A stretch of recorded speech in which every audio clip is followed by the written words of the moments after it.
Are the Timberwolves about to be active on the NBA's buyout market and add to their roster? Plus, bold predictions part 1 for the second half of the season next.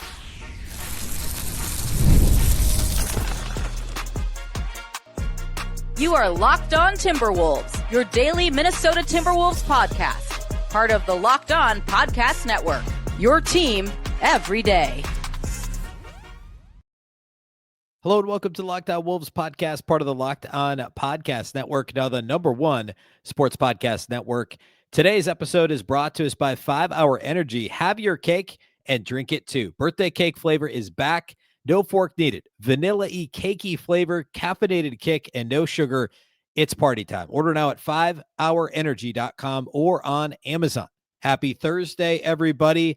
I'm Ben Beecken. I'm the host of Locked On Wolves, and welcome in. We're talking today, starting with the buyout market. The Timberwolves might just be about to be active on the buyout market. Bringing back Mike Conley earlier this week, Johnny Juzang was waived on Wednesday. We'll talk a little about that off the top here. There's a couple of candidates, including an old friend, a familiar face, who actually just so happens to be in Minneapolis. I don't know, today, tomorrow, will be by tomorrow night. We'll talk about that next, what they might do. And then I want to get into bold predictions for the second half of the season.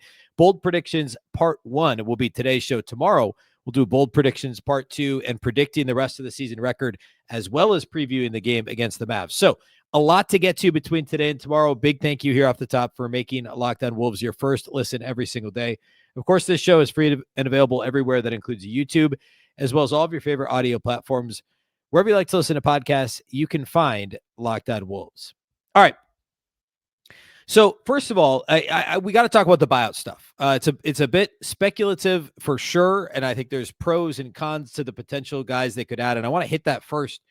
And here in a moment, we'll get into those bold predictions. First, the housekeeping item. Of course, the Timberwolves did officially re-sign Mike Conley. They did that on, I believe it was on Tuesday officially. And then on Wednesday, they waived Johnny Juzang. Now, the background, everybody knew Conley was coming back. I haven't even really talked about it on the show in the last week because everyone has known it. It was reported it when he was still on waivers. The, of course, loophole is that Conley was traded twice. So the original team that traded him could re-sign him. He could not have, for instance, re-signed with the Chicago Bulls, who traded him to the Charlotte Hornets. Of course, he didn't want to. He wanted to come back to Minnesota, and they could do that. They can sign him to a vet minimum. The Wolves kind of gamed the system with that, and why not, right? I know people are worried about Chris Finch playing him over whoever. I guess it would be Bones Highland would be the guy most likely to lose minutes. We'll talk about that if and when we come to cross the bridge, if and when we come to it. I do think it's very possible Mike Conley, gets to have some minutes here and there. I think it's more likely he's more in the previous Bones role, which is the occasional minutes, probably still more than Joe Ingles, but I don't think he's going to be in the rotation every night. Jury's out on that. And I've, maybe got some predictions related to that. We'll probably get to this one tomorrow when it comes to my bold predictions. The second piece of this is waiving Johnny Juzang. Now, the reason the Wolves waived Johnny Juzang is because he was up against the limit of games that he could be activated for. There's a limit. I think it's 50 games that players that are two-way players can be active for at the NBA level. Otherwise, they have to be in the G League, right? So he was up against that limit, the 50-game limit, and in fact had been inactive, a couple of games prior to the All-Star break because of that limit. And so the Wolves had to either elevate him or waive him. Now, the reason why I've gone from thinking the Wolves may not be active on the buyout market to that they will be is that they waived him instead of elevating him. Now, Johnny Juzang has not gotten enough opportunity this year, but in his opportunity, and it's, I think only twice was it outside of garbage time. One of those instances was right before the break. He hasn't shot the ball well, and it's not fair. It's the life of a end of the bench guy. When you get your opportunity, you got to make shots. And if you don't make shots, why are you on the roster if you're Johnny Juzang? Quite frankly, and I don't mean that to be harsh, but that's the harsh reality of it, right? You get those opportunities, you have to perform. And I think the upside of Juzang is low enough. The floor may be decently high, but the upside is relatively low. And so the Timberwolves are surely going to look at the buyout market now. Since they did sign Mike Conley, they're now back at the 14-player minimum. You can't be below 14 players on the active roster for more than 14 days at a time. So now they're back at 14. They don't have to get to 15. There is a playoff deadline that's in early. I think it might actually be March 1st, first week of March, where if the Timberwolves do not, if a guy's not on the roster at that time, he's not eligible for the playoffs. So it's likely the Timberwolves would get to 15 by March 1st. There's also a two-way player deadline the first week of March to fill your final two-way slot. The Wolves now have one because they waived Waiving Juzang and signed Conley to a standard contract. So they've got one standard roster spot and one two-way spot. Remember, this was the time last year the Timberwolves signed Bones Hyland to a two-way deal. And he played only garbage time down the stretch of the season. At the time, my take on the acquisition was this was a no-risk signing by somebody that Tim Connolly very much likes, obviously, on the floor and apparently in the locker room, on the practice court, whatever. And the upside of if you have an injury down the stretch last season, you get guys in foul trouble in an important game, you're resting guys in a back-to-back, whatever, Bones can come in and get you a quick 20, 1 in 6 games or whatever. He's just going to go nuts. Well, that didn't have to happen last year, thankfully, but it has had to happen this year, and it's actually been exactly what the doctor ordered at times for Minnesota. So, all that to say, you could find somebody on a two-way deal, even veteran guys now with the way the rules are, that could help you, even if they aren't. And Bones signed late enough last year that I think there is like a week in there between the deadline to be eligible for the playoffs, which I think is March 1st, and then the deadline to sign a two-way deal, which is like later that first week of March. I lost where the date went. It's like March 7th or something. So if that's the case, they could actually wait and sign somebody after March 1st that then isn't eligible for the playoffs, but still could fill the two-way spot. All that to say, there's two guys that I think make sense for the Timberwolves to target that give them wing depth, a veteran presence, and I guess they're two different players, but they both would provide those two things. Old friend Kyle Anderson is number one, and he's going to be at Target Center this weekend with the Dallas Mavericks. He was traded, of course, with the Memphis Grizzlies. Khris Middleton's of the Dallas Mavericks. I mixed those two guys. We'll start with slow-mo. We'll talk about Khris Middleton and the Dallas Mavericks here in a minute. I mixed those guys up in the open too when I was talking about that. Kyle Anderson's back. He is a friendly face for the Memphis Grizzlies as well. Of course, spending 4 years of his career in Memphis before coming to Minnesota in free agency a few years ago. He is in Memphis with the Grizzlies. A member of the Memphis Grizzlies, has started all 3 games that he's been active for them since the trade after only playing intermittently across 20 games for the Jazz, the tanking Utah Jazz. He was very good when he did play. And of course, last season split the year between the Warriors and the Heat. And it was just a year and a half ago when there was a chance he would come back to Minnesota in free agency. Everyone knows, like, off the floor, he liked being in Minnesota. His family liked Minnesota. And it was a little bit surprising that he ended up going to Golden State, but they were able to just pay him a little bit more and still give him an opportunity to be on a contender. And then he got traded last year midseason to Miami. He's still kind of the same guy, right? 30-year-old Kyle Anderson and 32-year-old Kyle Anderson are the same guy. They're good. He's a good defensive player, a good facilitator, a Swiss Army knife, as Chris Finch called him in the past, and still not a good shooter. He had some moments last year. He actually shot 36% from outside the arc last season, split between Golden State and Miami. It was only, I guess it was 61 games. This year hasn't been as good in a smaller sample. Or actually, no, it's been better in a much smaller sample. But he'd still be a beneficial 10th guy to have. He can play. You could play small, play him at the 4, play really small, play him at the 5, like he did in Memphis some way back before he was ever a Timberwolf. He's another guy that Chris Finch really likes. Tim Connolly likes him. It's a match that makes a lot of sense for a lot of reasons. Now, of course, he'd still have to be bought out by the Grizzlies, who are playing him, and the Grizzlies aren't like, they're not having the season that they wanted to have, but they're not in the conversation to squeak into the play-in if things break correctly for them. I'd be surprised, obviously, if they did. I'd also be surprised if he wasn't bought out. But I like the slow-mo fit from Minnesota. I like him more than the other option, who's the guy who actually is in town this weekend with the Dallas Mavericks, and that's Khris Middleton. Middleton, of course, provides more offensive oomph in theory. But this year across 36 games, mostly with Washington, he shot just 33% from outside the arc. He's only 36% last year split between Milwaukee and Washington. But he's also, like, all the injuries. He's 34 years old. I mean, he's now he's 4 years removed from his last All-Star season. And since then, Khris Middleton, who used to be a 40+% three-point shooter, is 36% over the last 4 seasons from 3. And the defense has fallen off a cliff the last year and a half or so. Now, we could argue that a lot of those metrics are impacted by being on bad defensive teams. Like, go back to even the start of last season in Milwaukee when he played with Giannis, the defensive numbers look pretty good. But across his 40, 50 or so games the last 2 years with Washington, the defense didn't look as good. So how much of that is the players around him? How much of it is wear and tear on his body or lack of motivation to play for a bad team? It's tough to say. I believe Middleton could help the Timberwolves, and the shooting is tantalizing. But I think Minnesota has enough shooting now that Kyle Anderson might fit a little bit better with what they're trying to do. And the defense is a bigger concern to me than the offense. Remember, the Timberwolves have the best offense in the league over the last 6 weeks since January 1st. They are playing at a faster pace. Defense is the larger concern. And that's why I would look at Kyle Anderson before Khris Middleton. But I think they're both realistic options for this final roster spot. Obviously, Middleton being in town would be nice and convenient for this weekend. But there's no major rush, right? They've got a week and a half to figure this thing out. It's about 2 weeks to figure it out. So look at those two guys as options for the Timberwolves to fill their roster now that they've waived Johnny Juzang and signed Mike Conley. Still have the one regular roster spot and the two-way roster spot. To be clear, I'm not talking about a two-way spot for either of these guys. One of them would sign a standard one and they wouldn't get the other one. They'd find somebody else to fit that two-way role. So keep an eye on that.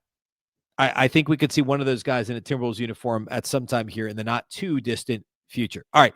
Next, I want to get into my bold predictions. I'm going to hit half of them today, half of them tomorrow. Without further ado, it's time to make some second half of the season bold predictions next. Today's episode of Locked On Wolves is brought to us by our title sponsors at 5 Hour Energy. Welcome to the 5 Hour Energy Flavor Draft. We're looking at every aspect of the draft to let you know which tasty flavors are the best and which just might be sleepers. It's nearly draft season, so everybody's talking about the lottery right now. It's time to talk about the 5 Hour Energy Draft. The board is set. The flavors are ready, and only one is going to take the top spot. 5 Hour Energy has a wide variety of flavors, something for everyone. 5 Hour Energy shots give you a boost with zero sugar, which is awesome, right? None of that like overloading on sugar that you can, you do with other things. 5 Hour Energy will do it the right way with zero sugar. If you're looking at the list of flavors, like I mentioned off the top, the confetti craze, I think is a pretty attractive one. I'm a big fan of, I think a sleeper is anything with watermelon. I like anything with watermelon. People don't go there necessarily. You automatically think of your berries and stuff like that. Watermelon's a melon, not a berry, I think, right? I would lean watermelon, anything with watermelon. Cool, crisp, and of course, caffeinated when you're talking 5 Hour Energy. The juicy watermelon, kind of candy style flavor. I like artificial and real watermelon. No matter what the flavor is, subtle, clean fruit notes, and it's not overly heavy or syrupy either. So I would go with watermelon, or there's also perhaps the real sleeper is the strawberry watermelon flavor as well. That's what I would draft number one. I think if you're looking at, again, underrated confetti craze, we talked about that a little bit already. I would still say watermelon is my top contender, with strawberry watermelon as a sleeper and confetti craze maybe one that's just a little bit underrated. Find your new favorite flavor of 5 Hour Energy shots. It's available online at 5hourenergy.com or over at Amazon. Again, 5hourenergy.com or over at Amazon.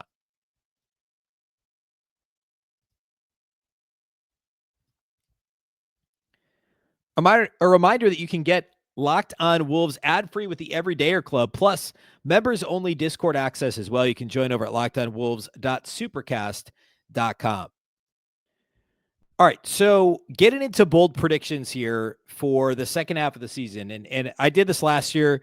They actually turned out okay. I think one of them was related to Ant's scoring average, and I was pretty close on that. I had a couple West predictions that were very close. If you missed it yesterday, I went through my before the season predictions. I nailed 2, I missed 2, and I have 2 that the jury's still out on. One that's a little more likely than the other. Go back and listen to yesterday's show. But I love this. I love, these are all realistic too. Some more bold than others. Okay. So like, for instance, we'll just get into it. My first prediction, I'll give some context here.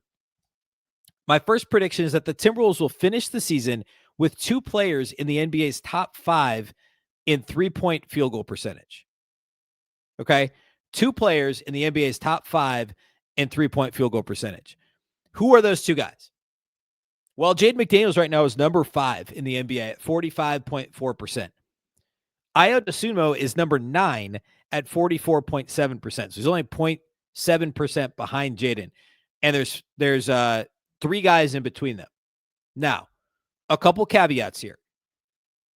I wouldn't say I'm cheating, but I guess some additional context would be you have to qualify, right? You got to play enough games to qualify for the 3-point percentage title, right? Like you can't in baseball, you can't bat 1 for 2 for the season and bat 500 to win the batting title, right? There's a minimum number of games. I don't think it's the same 65. It might actually be a minute, whatever that threshold is to be among the league leaders. I think there's a chance that a couple of these guys fall out of that. That are ahead. Like you look at the guys like Luke Kennard's number 1. I don't know what, I guess he was actively traded for the Lakers, so he's going to play. Jalen Tyson and Sam Merrill both on the Cavs, so they've got 2 in the top 3. Tari Eason, then Jaden McDaniels, Bobby Portis.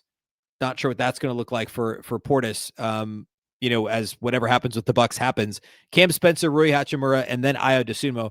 Now, Ayo Dosunmu actually is tied with Spencer and Hachimura, so he's technically tied for 7th. And only a little bit behind Jaden in 5th. So I think there could be some attrition from some of those guys. There could be guys that fall off the list in terms of the minimum number of games or minutes played. I also think the catch and shoot numbers for both of these guys, like Jaden's like, I don't know. I think he's close to 50% on catch and shoot threes. Ayo Dosunmu in a Timberwolves uniform across 3 games isn't like great on catch and shoot threes, but for the season, he's very good. He's going to get more catch and shoot opportunities in this Timberwolves offense.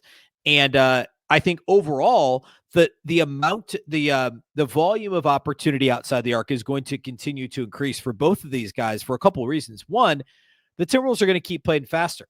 I talked about this. I mentioned it in the first segment today. The Wolves have the best offense in the league since Jan 1, and they're playing much faster. They're actually 10th in pace this season. I talked about this on yesterday's show, that because they're playing faster, they're going to get more possessions. They're going to get more shots up. They're going to get more 3-pointers up. And that means more opportunities. Also, I think the Timberwolves are going to continue to play smaller lineups, which means Jaden McDaniels at the 4 and Ayo Dosunmu on the court with Dante DiVincenzo and Anthony Edwards and Jaden McDaniels. I think they're both going to get an increase in offensive opportunities and, of course, along with that, more 3-point opportunities, which, of course, more opportunities doesn't necessarily mean they're going to shoot at a higher percentage. Like Jaden could also regress, which is why this is a bold prediction. I just think the combination of all these factors, the opportunities, the increase in scoring overall and number of possessions for the Timberwolves offense are going to lend itself to these guys both even boosting their 3-point percentages even beyond where they're at. And with Dosunmu tied for 7th in the league and Jaden at 5, I think they both end up in the top 5 league wide, which is huge. And obviously, like, Ant has been great too on much greater volume. Ant is just outside the top 20 because of the volume. But remember, last year he led the league in makes and takes from outside the arc. So all that is something to keep an eye on. But that's one of my, I don't know, kind of bold, because we're assuming Jaden's going to keep up this career pace, and also Dosunmu too. Both of these guys are having career years from outside the arc in terms of percentage. So I guess we are, I am leaning into that from a bold prediction standpoint. My second one, this is another one that requires a little bit of a caveat, and again, not cheating, but twisting the category here. Like, I mentioned this yesterday. I don't think Ant can win the scoring title in terms of points per game. Like, it's almost not almost impossible. It's very unlikely, because right now he's 3rd. He's tied for 3rd with Jaylen Brown. SGA is 2.5 points per game ahead of them, and Luka is 3.5 points ahead of them. Now, there's the games thing, which I'm going to get into in a second.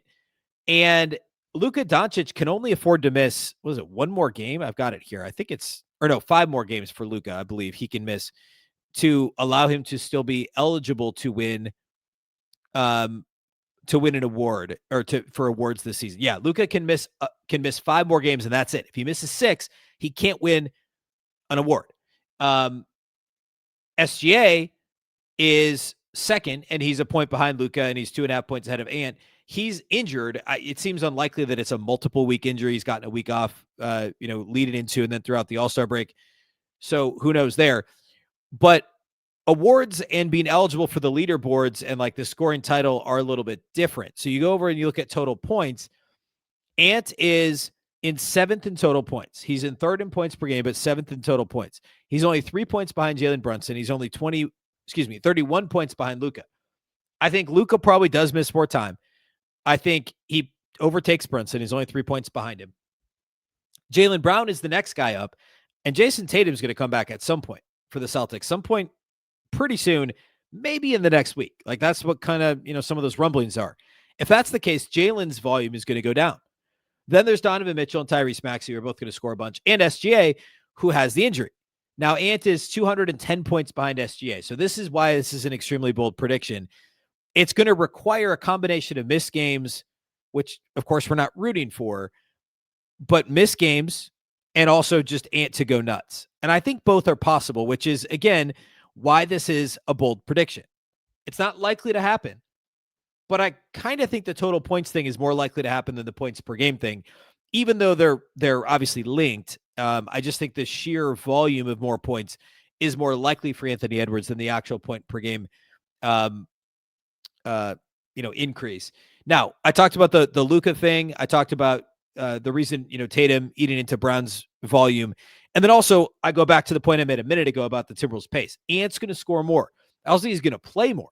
And I would argue that increases the odds of the total points thing.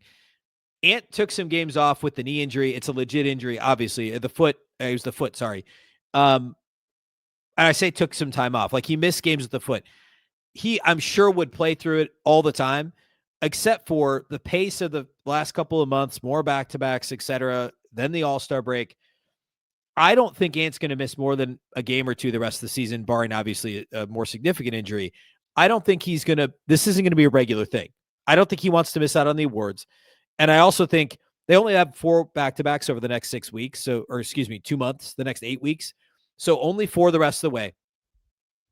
And the schedule gets really tough. The next couple weeks aren't too bad, and then it gets really tough. I don't think Ant's going to want to miss the really tough games. I don't think the back-to-backs will be too much of a hindrance on his minutes in the second half of the season. And playoff positioning matters. We'll get into one of my predictions. Actually, we'll do this one here next, related to team success, where I think they'll finish in the West. And there's a lot of incentive for Minnesota to get out of a potential 4-5 matchup. And I think Anthony Edwards will ensure that he does whatever he can to, or do whatever he can to ensure that happens. So I think Ant will get more opportunities in terms of games played, minutes played, and shots to elevate himself on the league's scoring list. I'll do, let's do one more bold prediction here today. I'm going to save 3 for tomorrow's show. So one more here today, and we'll do that here next to close out the show.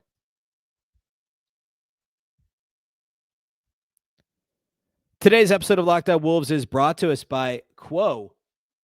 New year, new systems. This is the time when a lot of us look at the messier parts of how we run our business and think there has to be a better way. And there is. Streamlining your communications is one of the quickest upgrades you can make. And that's why today's episode is brought to you by Quo, spelled Quo, the smarter way to run your business communications. Because when your team is reachable, organized, and communicating in one place, you're not just working cleaner, you're creating more opportunities to connect with customers. I love how Quo makes everything extremely simple. Your whole team can call and text from one shared business number, so nothing gets missed.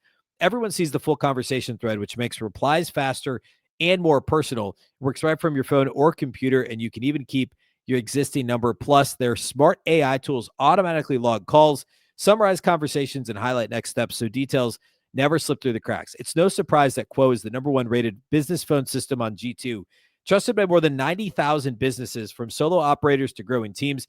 Make this the year where no opportunity and no customer slips away. Try Quo for free. Plus, get 20% off your first 6 months when you go to quo.com/LockedOnNBA.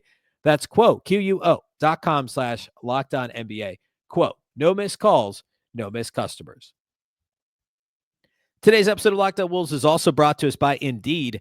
Workplace chaos, deadlines stacking up, inbox overflowing, and the one position you have to fill still sitting open. When the pressure's on and you need the right hire, this is a job for sponsored jobs. Indeed, Sponsored Jobs helps you reach the people who actually fit what you're looking for: skills, experience, location.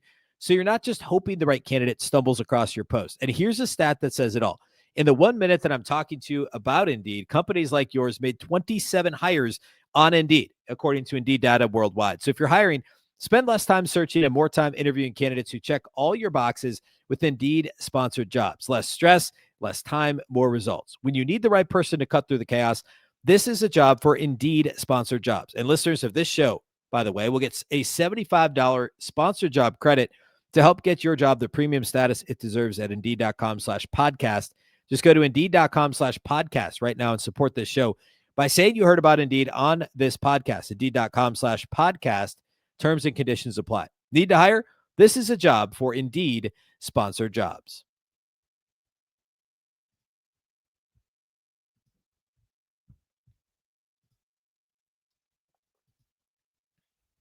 All right, closing with one more prediction. The Timberwolves will finish third in the Western Conference. Now, I alluded to this a little bit earlier this week. I don't remember which day it was on, but it's entirely possible. And by the way, this matches. I actually talked about this yesterday because it aligns with my preseason prediction that the West would go OKC, Denver, Minnesota. Now, San Antonio is in the third spot. They're only 3 behind OKC, and they're 3.5 clear of Denver. But Minnesota is only 1.5 games outside of the 3 spot. They've still got to leapfrog the Lakers, who they're virtually tied with, the Rockets, who they're a half game behind, and then get to the Nuggets and pass the Nuggets if they're going to be third. I think it's entirely possible. A couple reasons why. First of all, they've got a much better point differential than the Lakers, and I know they don't have the tiebreaker, but they're better than the Lakers. I think LA is going to fall off. They've started to a little bit. They've started to have worse luck in those close games. So put the Lakers aside. That gets Minnesota to 5. I think they're better than the Rockets. Plus, you look at, obviously, the Van Vliet injury has been a thing all year. It's finally, I think, catching up with them a little bit. Steven Adams being gone, like, the Rockets can't just simply bludgeon you on the offensive glass for their offense. Like, it was fun in games early in the season when teams weren't, like, transition defense wasn't as good, defensive rebounding wasn't as good. And now it's like, all right, teams are locking in. The Rockets don't have Steven Adams. If it's a close game, this side of Kevin Durant, like all the Durant drama from the last week, notwithstanding, I mean, Amen Thompson's not creating in the half court regularly for you. He's not making threes. Kevin Durant is your only option, really. I think it has certainly caught up with them to an extent, and it's going to be a bigger issue as we move forward. I think Minnesota matches up with Houston actually decently well. They almost beat him when Ant didn't play a few weeks ago. So I think Minnesota gets past Houston. That gets them to 4. Now you're talking Denver, who they play well, San Antonio, who they've played well. And, Denver is the easier one to pass because they're only a game and a half behind the Nuggets. And I do think that, yes, they're a deeper team, but they've got guys banged up too. The Brown injury and I'm blanking on the other guy that's hurt now. Not Aaron. Well, yeah, Aaron Gordon's hurt again now too. They've got a bunch of guys that are hurt. So I just think they get there. I think Minnesota will start to play better. And again, they're only a game and a half behind that. They also, by the way, have a better point differential than the Nuggets too. Denver, their defense just hasn't been good this year. And that's a problem. The offense is phenomenal with or without Jokic, honestly, but the defense is miserable with or without Jokic, excuse me. So I think Minnesota gets to 3. It'll align nicely with my preseason prediction. There's also the extra motivation. If you finish in third, you're on the opposite side of the bracket as the OKC Thunder, assuming they end up finishing in first.